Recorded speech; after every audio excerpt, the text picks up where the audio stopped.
Marami po nagtatanong kung ano yung best solution sa may mga sciatica.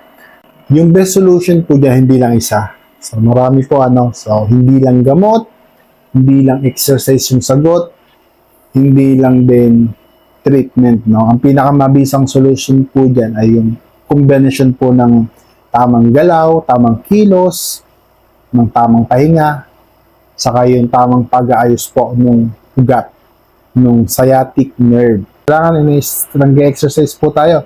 Pinapalakas po natin yung core natin, yung back natin. Ganyan din po yung pag-stretching, yung piriformis stretch, yung hamstring stretch, yung glutes stretch.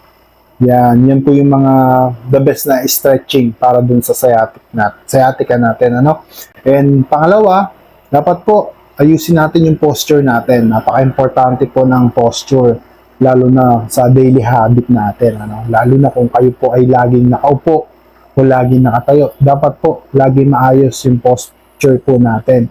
At magagawa po natin yung kung at least kahit pa paano nagpo-push up tayo, nagdi-gym tayo kahit sa bahay lang, And iwasan po natin yung maabot ng isang oras yung pagtayo. At least kahit mga 20 to 30 minutes dapat tatayo-tayo tayo pag lagi po tayo nakaupo.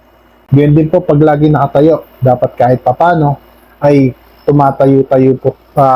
Pag tayo po ay nakatayo, dapat kahit paano ay tayo pa umuupo-upo. Pangatlo is yung cold and hot compress therapy natin. Napaka-importante po niyan. Basta po pagka namamaga, gumamit po tayo ng cold. Pagka wala naman pong swelling, gumamit po tayo ng hot. At least 10 to 15 minutes. Okay? At syempre, mas mapapabilis po yan kung tayo po ay nagpapa-therapy. So, kailangan po natin ipa-therapy yan. Kailangan natin ipa-therapy yung ating sciatica. Kasi po, para mas mabilis yung healing niya. Gayun din yung para mag-improve yung kanyang mobilization. Tapos yung mga muscle spasm, yung pinch nerve, ay maayos po.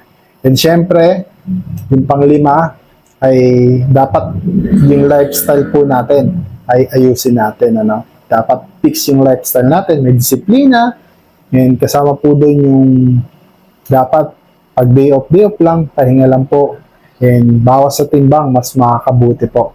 Ganyan din po sa mga overweight, dapat po makapagbawas po tayo ng timbang talaga dyan.